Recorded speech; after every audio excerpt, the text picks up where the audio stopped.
Hari ini saya akan berbagi kepada Bapak Ibu, Ayah Bunda, serta sahabat luar biasa tentang stimulasi kecerdasan anak dengan bermain di rumah.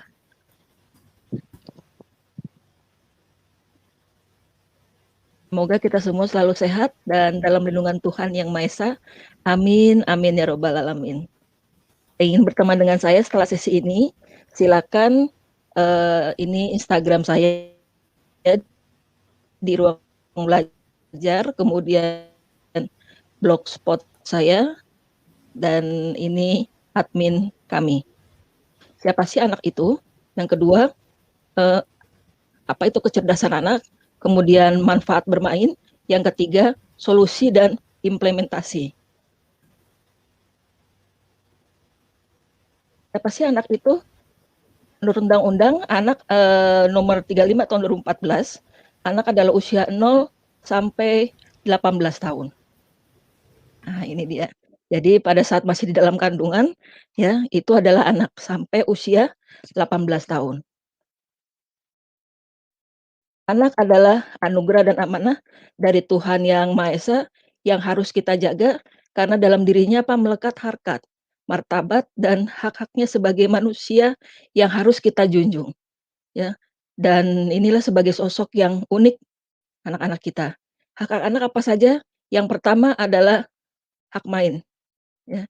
Jadi secara aturan internasional, hak anak yang pertama adalah bermain. Ini dia. Yang kedua adalah mendapatkan pendidikan tentunya dan seterusnya. Anak adalah masa depan bangsa dan generasi penerus cita-cita bangsa, dan perilaku bangsa Indonesia ke depannya ditentukan oleh pola asuh, asih, dan asah orang tua hari ini, ya. Kita tahu bahwasanya, semua anak terlahir jenius. Every child born to be genius, but we as a parent degenusing them at the first 6 years. Jadi pada saat anak kita dilahirkan itu, nggak ada yang bodoh Bapak Ibu, mereka semuanya cerdas. Dan kita sebagai orang tua yang mendejeniuskan mereka di 6 tahun pertama. Ini dia. Contohnya apa? Jadi pada saat misalnya, anak kita di ruang tamu gitu ya, lagi loncat-loncat gitu, di sofa gitu. Biasanya kita suka apa? Suka ngelarang ya, "Jangan Nak, jangan jangan jangan jangan," gitu. "Nanti rusak," gitu. Kita sendiri yang mendejeniuskan anak-anak kita. Padahal sebenarnya dia pengen tahu, oh ternyata sofa ini kalau diajrut-ajrut itu, bisa lompat-lompat ya, misalnya. Atau anak kita lagi pegang gelas minum gitu misalnya ya, eee, dia pengen lihat, kok begitu dipegang gelasnya tangannya besar, diambil lagi, kok kecil ya, ditaruh lagi di belakang gelasnya, kok tanganku besar ya. Nah, di belakang ternyata kita udah teriak, "Adik jangan!" gitu ya. Padahal dia pengen belajar, "Kok tanganku besar ya, yang ini dilepas kecil," dan sebagainya. Nah, itu kita sebagai orang tua cenderung mendejeniuskan, padahal dia lagi belajar Bapak Ibu. Dan kita tahu bahwa sebenarnya semua anak cerdas. Ini menurut Howard Gardner dari Harvard University. Jadi begitu dilahirkan sudah memiliki potensi yang sama ya dengan memiliki 8 kecerdasan ini. Dan kita tahu bahwa otak anak itu berkembang sangat cepat sekali Bapak Ibu ya. Jadi ketika usia 8 bulan, otak bayi itu memiliki 1.000 triliun neuron nerve connection, dan ketika usia 10 tahun, apa, ini berkurang menjadi 50%, ya bahkan bisa kurang dari itu. Ini kenapa bisa terjadi? Ini karena pengalaman-pengalaman di awal ya yang kurang. Karena ternyata otak bekerja berdasarkan use it or lose it, digunakan atau hilang sama sekali. Dan studi mengatakan bahwasanya anak-anak yang jarang disentuh, yang jarang diajak ngomong, yang jarang distimulasi, jarang diajak baca buku, jarang diajak main, itu otaknya itu lebih kecil 20 sampai 30% dibanding dengan anak-anak yang distimulasi seusianya. Nah, ini penelitian Bapak Ibu. Dan kira-kira apa yang membantu terbentuknya sinapsis? Yaitu dengan dibacain buku, bermain, sentuhan, diajak nyanyi, ya, mainan-mainan edukasi, dan sebagainya. Ya, ini yang membantu yang, eee, stimulasi atau terbentuknya sinapsis, sambungan-sambungan sel saraf. Ini siapa Bapak Ibu?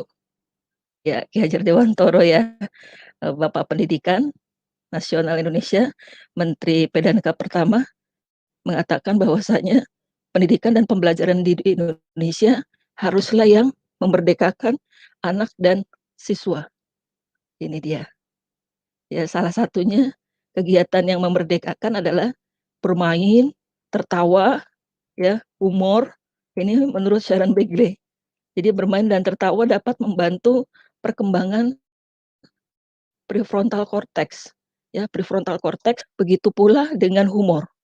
Jadi bermain akan mengaktifasi bagian korteks tersebut Bapak Ibu, ya, sehingga semakin banyak bermain, ini akan semakin kreatif, ya, kemampuan berpikirnya akan menjadi lebih baik, kemampuan menganalisanya akan menjadi lebih baik. Itu kalau orang tuanya sering bermain bersama anak-anaknya. Jadi manfaat bermain apa kira-kira? Ya, jadi bermain memungkinkan seorang anak bagaimana menjadi seseorang yang bertanggung jawab. Kemudian bermain membangun keterampilan sosial, ya, bermain membantu anak belajar tentang dunia di mana mereka tinggal. Kemudian bermain membangun harga diri, self esteem-nya menjadi lebih baik. Yang kelima tentunya bermain dapat membantu perkembangan bahasa, wicaranya menjadi lebih lebih baik, ya. Di prakteknya apa? Di praktek baiknya adalah sebagai berikut. Jadi bermain pada usia bayi, ini dia. Jadi bisa dengan tepuk tangan, bernyanyi, ya, mengayun, mencium, ya, membuat bayi gembira dan tertawa lepas, ya, sering memutarkan lagu atau mamahnya yang nyanyi, ya, papahnya yang nyanyi sendiri misalnya. Ya, kemudian sediakan permainan-permainan bayi yang warna-warni, yang cerah, ya. Bermain meniru tingkah laku anak, kemudian tersenyum, dan apabila tersenyum, ya, kemudian mengoceh ketika bayi mengoceh dengan ekspresi muka yang penuh canda dan tawa, ya. Kemudian perlu diingat segala sesuatunya dilakukan dengan tidak berlebihan, ya. Jadi jangan terlalu berlebihan dalam memberikan stimulasi, ya. Seperti dalam video ini kita lihat.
That's the funniest thing ever.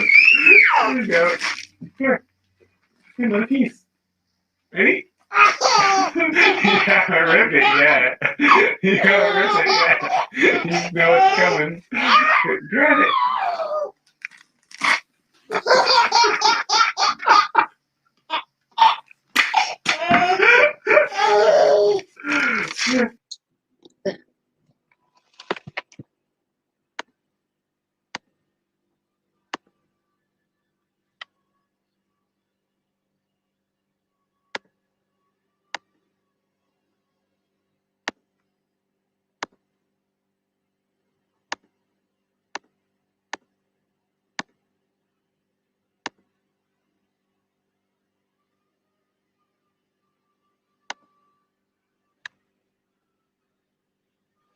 Ya, jadi itu salah satu contohnya hal yang paling mudah dilakukan oleh siapapun tanpa melihat status ekonomi dengan seorang ayah cuman memiliki selembar kertas tapi bisa membuat anaknya atau bayinya ini menjadi bahagia ya. Tapi ada hal yang terstimulasi. Apa yang terstimulasi? Betul sekali. Ada pendengaran ya. Kemudian apa? Dia pegang kertasnya ya. Ini dia yang penting adalah bonding dengan ayahnya. Kedekatan emosional antara anak dan orang tua. Kemudian bermain pada usia balita. Jadi sediakan mainan yang bisa ditarik, didorong, ya. Kemudian kalau ada yang bisa ngeluarin bunyi, boleh, ya. Mainan berbentuk lingkaran yang ditumpuk-tumpuk tuh, ya. Kemudian ada puzzle, ada boneka kain, ada balok. Kemudian selain melatih motorik kasar, ya, adanya bunyi-bunyian juga merangsang anak melatih bagaimana kemampuan bernyanyinya. Walaupun dia belum bisa bernyanyi, ya berdendang tidak masalah. Ya, kemudian mainan bertekstur yang sangat disukai bayi. Ya, balita juga menyukai permainan lipat kertas, ya, kertas berperekat, ya, kan banyak tuh. Kalau ini suka bisa ditempel, ya, gitu. Kalau enggak, mamahnya bisa bikin dari digunting dari origami, kemudian dikasih double tip, ya. Dengan bermain boneka, anak akan melatih bagaimana dia memakaikan baju, sepatu, bersikap lemah lembut pada anak yang lebih kecil, dan juga melatih imajinasi. Ya. Kemudian membacakan buku cerita yang bergambar berwarna-warni. Ada buku pop-up yang dapat melatih motorik anak, ya, karena harus menekan ya boneka atau gambar yang muncul dari buku, ya, meski cuma membacakan 15 menit itu setara dengan 10 hari di sekolah aktif Bapak Ibu, ya. Kemudian bermain bola, ya, biasanya ini kalau fisik biasanya tugas ayahnya, ya, di sini. Kemudian sepeda roda 3, ya, bisa perosotan, bisa main ayunan, seluncuran, ya, bisa manjat, bisa meniti, ya, balok titian dan sebagainya. Bermain pasir, air, ya, juga sangat baik untuk melatih motorik dan juga daya imajinasi anak. Nah, kemudian bermain kapur tulis, krayon, cat air, pledo, ya, yang bersifat anti racun, ya, ini kita bisa upayakan bermain bersama balita kita. Gimana dengan usia remaja? Ya, kegiatan permainan pada remaja dapat berupa bisa game offline ataupun online, tapi ingat, ya, pada saat bermain game atur kesepakatan, termasuk ada pembatasan. Cek buku didik anak sesuai zamannya. Yang kedua adalah selain permainan yang bersifat indoor dan individualistis, remaja juga perlu menyeimbangkan aktivitas permainannya dengan aktivitas outdoor. Yang salah satu permainan yang diajarkan di kegiatan pramuka yaitu kegiatan yang melatih kemandirian sekaligus kerjasama tim. Yang berikutnya adalah permainan olahraga yang bersifat kompetitif sekaligus mengembangkan dikenalkannya pada anak remaja. Ya, permainan jenis ini akan sportivitas juga penting menumbuhkan keterampilan interpersonal. Dan yang paling penting adalah melakukan permainan sesuai bakat dan kekuatan anak kita. Dan kapan mulainya Bapak Ibu, sahabat luar biasa? Sekarang, ya, nggak perlu tunda lagi, karena waktu berjalan terus. Terima kasih Bapak Ibu, sahabat luar biasa, semoga bermanfaat apa yang saya paparkan. Selamat siang, wassalamualaikum warahmatullahi wabarakatuh. Bagaimana Bu perkembangan anak yang rumahnya jauh dengan tetangga? Maklum Bu, ini di desa. Nah, ini rupanya lokasinya ada di desa gitu ya, yang rumahnya mungkin sangat berjauhan. Di mana anak tersebut masih usia 4 tahun, belum masuk sekolah PAUD gitu ya. Baiknya diapain ini anak gitu ya. Mbak Di, diapain nih anaknya Mbak Di? Ya, enaknya diapain ya? Nah, enaknya ya diajak main, diajarin, ya kan sesuai dengan perkembangannya. Ya, adanya misalnya karena di kampung adanya singkong, ya, ajarin, anaknya itu, bagaimana menanam singkong, ya mulai dari bibit, itu kan belajar juga, sambil bermain sebenarnya, karena sebenarnya anak senang belajar. Nah, tapi sambil Ya, bermain. seru loh. Ini Iya, bermain itu jangan dipikir kita harus nyiapin mainan yang harus beli di toko, iya, kemudian ini betul. untuk menstimulasi motorik, mainannya harus seperti ini. Enggak ya Mbak Dia? Enggak, jadi mainan kreatif itu adalah mainan tanpa mainan, Bu Yuli. Mainan tanpa mainan. Jadi apa dong Yes, namanya itu? kreativitas. Main-main. Enggak, kreativitas namanya. Jadi mainan yang kreatif adalah mainan tanpa mainan. Jadi orang tuanya buat gitu. Dari misalnya dari jeruk bali kita kan zaman saya kecil dulu kan bisa dibikin mobil-mobilan tuh. Apa aja bisa Ya, sebenarnya saya kayak bisa gitu. jeruk bali saya biasanya bikin perahu layar. Oh ya, bisa bener.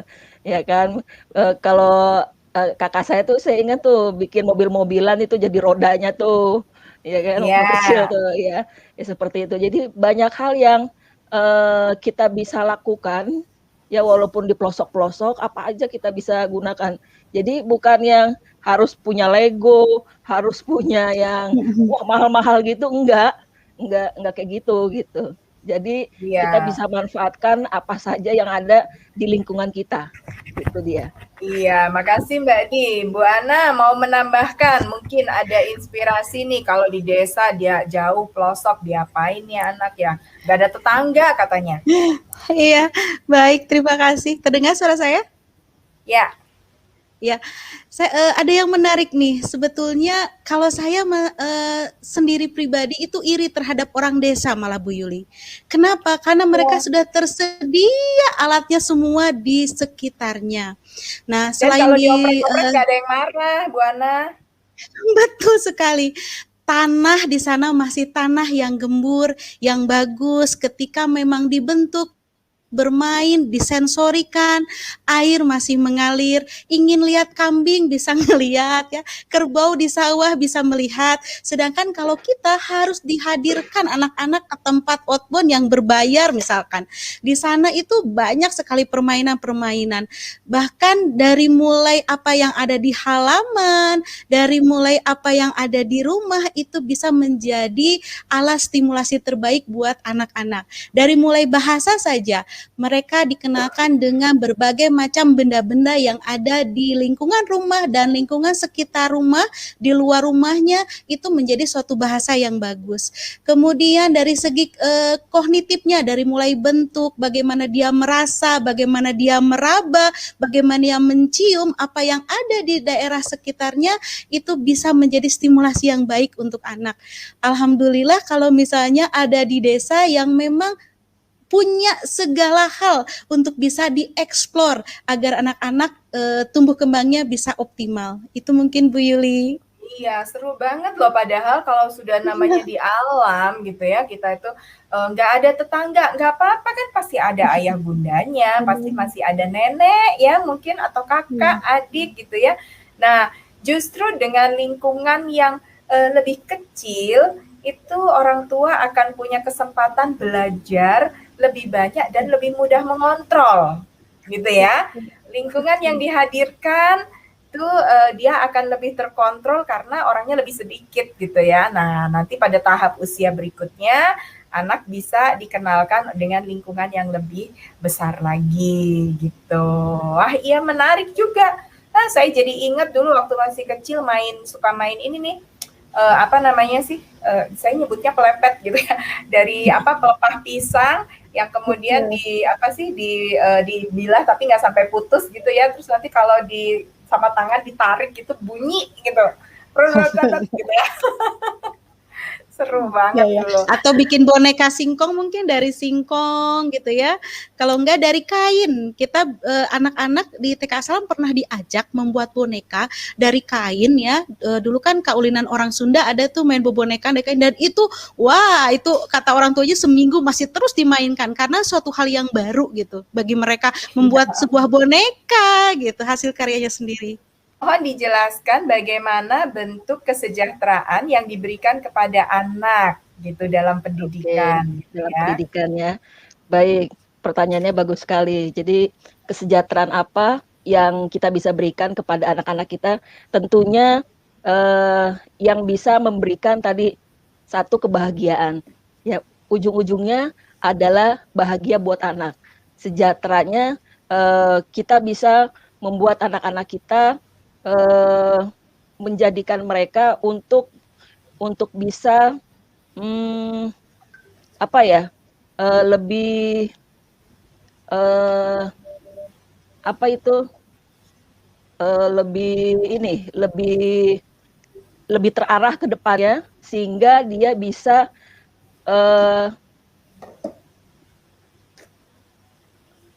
lebih apa ya, lupa tadi tuh saya tuh. Iya, jadi ketika anak-anak itu nanti lebih terarah dengan apa yang dia membuat bahagia, tentunya akan mempermudah pastinya ya Mbak Di ya. Betul, betul, betul sekali Bu Yuli. Ya, kembali lagi orang tuanya yang memang harus bisa memfasilitasi itu semua. Ya, tapi kembali lagi bukan memfasilitasi segala sesuatunya dengan hal-hal yang ketersediaan itu dengan yang mewah enggak gitu kan, tapi dengan sesuatu yang memang ada di sekitar yang ketersediaannya itu ada. Gitu Bu Yuli. Iya, jadi orang tua juga mesti mulai menengok ya, tidak hanya sibuk. Nah, ini terkait nih juga nih, ada Ibu Pujiza mengatakan banyak orang tua yang kesulitan mengajari anaknya di rumah, menyiapkan tugas anak karena mereka sibuk bekerja sehingga sementara anak tuh sekolah daring itu ya terutama anak TK nih ini gimana nih gitu ditinggal orang tuanya. Nah, ini mungkin salah satu bentuk kesejahteraan yang juga perlu diperhatikan oleh orang tua, ya Mbak Dia. Iya, jadi masa PJJ ini kadang-kadang anak jadi malah kesejahteraannya jadi terbengkalai karena diminta membantu orang tuanya gitu Bu Yuli. Ya kan, walaupun masih kecil-kecil, masih TK, saya pernah lihat tuh di TV ikut bantuin orang tuanya bekerja jualan roti. Itu ada di daerah Tangerang Selatan tuh Bu Yuli. Ya kan, seperti Oh, itu. Iya, jadi anaknya itu malah disuruh bekerja ya. Nah, ini iya faktor ini kesejahteraan anak terganggu nih. iya, jadi ibunya yang memang ibunya yang bikin kuenya itu di rumah, tapi bagian marketingnya adalah anaknya gitu kan. Nah ini yang membuat akhirnya, si anak ini jadi di jalan gitu. Jadi nggak sejahtera juga sebenarnya. Iya, seperti itu Iya, Bu jadi Yuli. mungkin perlu dipertimbangkan ketika orang tua itu memberikan bagian pelajaran untuk pengenalan, tentu perlu diperhatikan juga kemampuan anak dan kesejahteraan anak ya. Ya, bukan berarti nggak boleh bantu, boleh saja gitu, tetapi ada porsinya ya Betul, Mbak Dia gitu. betul, dan bukan di jalan juga gitu kan. Ya, itu Iya, ada membahayakan keselamatan anak itu ya. betul, iya, betul sekali Bu Yuli. Iya, baik terima kasih Mbak Dir narasumber. Kalau saya melihat sebagian besar orang tua itu kalau membawakan bekal gitu ke anak tuh ya, udah nasi, dikasih mie instan, digoreng, ditambahin telur gitu ya, sayurnya nggak ada gitu kan. Nah, ini gimana yang seperti ini nih gitu Bu Ana? Ya baik, terima kasih pertanyaannya Pak Willy. Kayaknya pengalaman mungkin ya Bu Yuli ya. Pengalaman. Iya, karena saya juga pernah mengalami hal yang sama. Dalam artian saya baru 17 tahun mengajar nih Bu Yuli sebagai guru TK ya. Jadi 17 tahun tuh lama Bu Ana. oh, ya, jadi saya akhirnya menemukan formula ya. Ketika kenapa ya ini anak udah dikasih nasi, dikasih mie dan sebagainya. Ternyata alasan orang tuanya simpel Bu Yuli. Kalau Nggak sama mau gurunya ribet. termotivasi mau makan. Jadi minimal dia makan di sekolah gitu Bu Yuli. Banyaknya rata-rata orang tua itu seperti Jadi itu. diserahin guru ya, gimana cara belajar makan gitu ya. Betul. Nah, ini PR-nya di kita nih, sebagai manajemen kalau di sekolah. Jadi salah satu pendidikan dari orang tua. Jadi ketika kita di lembaga itu tidak hanya anak-anaknya nih yang bersekolah memiliki pemahaman lebih, tetapi orang tuanya juga. Mungkin orang tua melakukan hal itu karena ketidakpahaman juga nih Bu Yuli. Misalkan kepemahaman terkait kadar gizi atau kadar yang dia masukkan. Misalkan ini kan karbohidrat, proteinnya seperti apa. Berarti PR-nya adalah sebelum proses pembelajaran berlangsung di bulan Juli, sebelumnya itu orang tua sudah ada diberi informasi terkait seperti apa sih tumbuh kembang itu, apa yang menjadi aspek-aspek agar tumbuh kembang itu berjalan lebih optimal, dan bagaimana cara bersinergi dengan sekolah. Salah satunya adalah kotak bekal.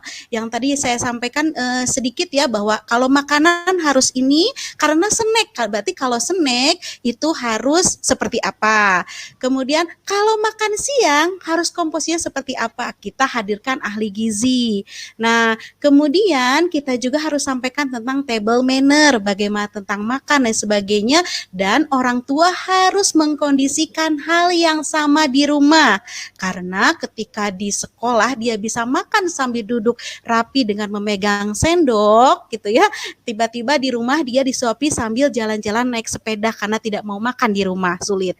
Nah, ini juga ketidakkonsistenan nih. Nah, jadi mungkin harus ada seperti forum orang tua sebelumnya nih Pak Willy, disampaikan seperti apa sih bekal anak yang cukup bergizi untuk anak, dan dilihat anak itu berapa lama sih berkegiatan di sekolah.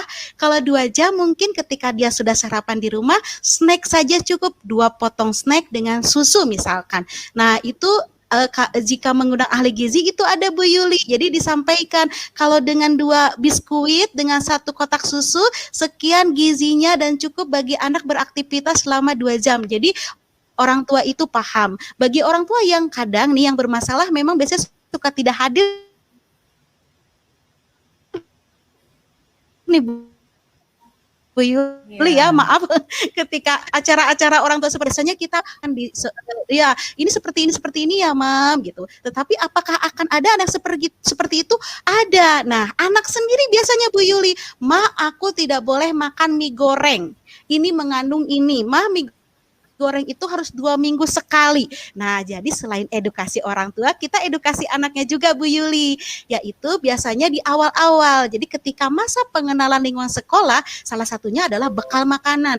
Anak harus dikenalkan tentang apa itu aspartam, minuman. Jadi kita bedakan nih, ini aspartam, ini mengandung apa ya? Kalau air putih mengandung apa? Kalau halal itu apa ya? Jadi ketika anak memilih makanan, dia sudah tahu, oh ini tidak halal. Oh ini ada aspartamnya, oh MSG ini. Kita pantik dengan buku cerita, kita pantik dengan tokoh, dan kita pantik dengan video-video yang membuat anak teredukasi. Sehingga selain orang tua, anak juga. Jadi ketika nanti orang tuanya tanda kutip membekali, anak sendiri yang akan menjadi tameng bagi dirinya sendiri. Begitu Bu Yuli. Oke, ya menarik. Jadi jelas ya sahabat ya, sebenarnya kita bisa kok gitu ya mengajarkan kepada anak dan mengedukasi kepada orang tua. Nah ini Mbak Di, mau nambahin? Iya boleh Mbak Di, silakan. Iya, ini tambahan aja. Kan memang sekarang bangsa kita kan dijajah oleh 3F nih Bu Yuli. Apa itu 3F? Jadi ada food, ada film, kemudian ada fashion. Nah, di sini ya food di sini. Nah, sebisa mungkin dari TK nih kita ajarin bagaimana ketahanan pangan nih Bu Yuli. Jadi dari kecil sendiri sudah kita kasih misalnya diajarin makan singkong, ya kan, atau jagung kasih parutan kelapa atau apa dan sebagainya. Nah, itu bisa mulai adakan menu seperti itu lagi gitu. Supaya ada ketahanan pangan yang kita bisa kenalin kepada peserta didik atau PAUD. Jadi itu tidak bergantung kepada fast food ya yang ada di luar gitu ya. Betul sekali gitu Bu Yuli. Iya, iya Demikian, Bu. benar. Memang kita itu sudah banyak melupakan kayaknya dulu ya kalau kita pergi ke pasar tuh masih banyak banget ya pilihan jajanan ya. Kalau saat Iya, ini ya pasar tentunya akan menjual sesuai yang disukai oleh konsumennya gitu ya. Ya, Nah kalau iya, konsumennya sudah nggak kenal lagi pangan itu ya tentunya dia juga nggak akan jual ya. iya. Nah, itu banyak tuh Ya, anak-anak sekarang tuh nggak tahu tuh, ya kan, makanan-makanan yang jadul-jadul. Taunya yang misalnya logo yang kuning, yang merah, atau kemarin yang heboh, viral tuh, ya, ya yang BTS dan ungu gitu ya. sebagainya. Iya, gitu. Waduh, anak-anak sekarang tuh taunya itu, gitu, ya kan. Nah, itu Ya memang gimana? benar. Iya benar, itu Iya, udah tapi kita juga kalau pergi ke pasar gitu ya, dulu saya waktu kecil itu, saya suka banget yang namanya belendung. Belendung itu kan, apa tuh jagung belendung? yang dikukus terus Nah, ya dikasih itu, kelapa Bu. tuh. Nah, ya itu. Nah kalau di Itu Jawa enak. namanya belendung. Oh, kalau di Jawa belendung. Ya karena dia kan si jagungnya tuh jadi besar-besar gitu Jadi kan, kembung gitu besar-besar, kan iya, jadinya kan. Nah, iya. itu apa namanya dulu kalau pulang ke pasar itu biasanya yang saya bawa itu dan itu biasanya itu saya ambil duluan gitu karena Mmm, di kalau yang versi saya, kalau yang versi yang mungkin orang dewasa mereka hanya pakai rasa gurih ya, tapi kalau yang untuk anak-anak biasanya dikasih gula kan gitu. Jadi iya, anak-anak suka gitu ya. Nah itu sekarang sulit banget cari yang jual itu gitu. Kebayang kan? Sulit banget iya, gitu. Udah nggak iya. ada lagi gitu. iya, Iya, udah mungkin jarang ini Bu banget. Yuli yang menarik mungkin ya dari pengalaman kami gitu ya. Ketika cooking class itu walaupun namanya cooking class tapi media yang kami berikan kepada anak itu media yang seperti ubi, jagung, singkong dan rata-rata pertama kali anak-anak buat wah ini apa kayu udah gitu kemudian mereka eksekusi ketika oh enak juga dan mereka suka rata-rata dan oh ini aku pertama kali makan gitu kemarin juga ketika daring kita beri singkong ke rumahnya masing-masing untuk dieksekusi dan luar biasa hasilnya gitu dan anak-anak suka ternyata dengan makanan-makanan tradisional ketika kita kenalkan loh. Jadi yang Iya, ngenalin dari menarik sekolah banget. ya, bukan orang tuanya yang ngenalin ya? Iya, karena Iya. Betul. jangan-jangan orang tuanya juga sudah nggak kenal lagi gitu ya, Nah, sudah itu nggak tahu itu bahayanya apa. itu. Nah, itu jangan sampai seperti itu ya. Gimana nih cara mengarahkan anak agar waktu bermain tidak saling dia mau saling gantian ya dan apa namanya sama temen dan kalau tatap muka berlangsung itu karena kan saat ini kan sudah nggak jarang tatap muka gitu ya. Nah, Mhm, sehingga kan anak-anak itu bermain sendiri ya rata-rata ya gitu. Nah, ini mhm. gimana nih ngajarinnya kembali nih Mbak Dini? Mungkin ada tipsnya. Ngajarin anak supaya mau main lagi pada saat tatap muka gitu ya? Ya dan sharing dengan temennya Oh, gitu. yang sharing.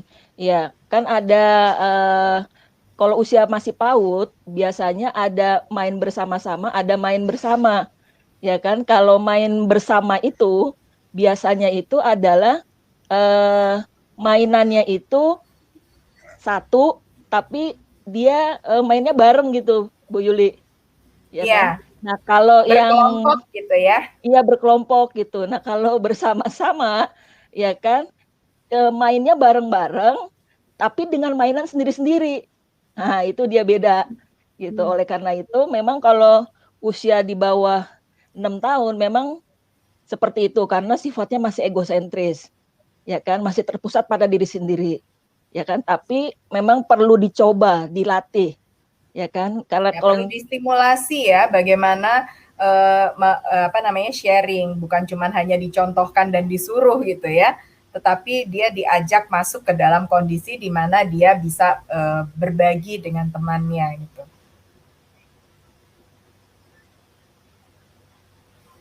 Iya. Oke, Mbak Di, terima kasih banyak nih. Bu Ana juga terima kasih banget diskusinya sore ini Sama-sama. menarik banget ya. Ini sahabat pada seneng gitu karena apa namanya pada menyimak banyak ilmu baru gitu ya dan mereka juga jadi terinspirasi ketika di sekolah itu mereka nanti akan mencoba mempraktekkan hal-hal yang lebih membumi dengan lingkungannya.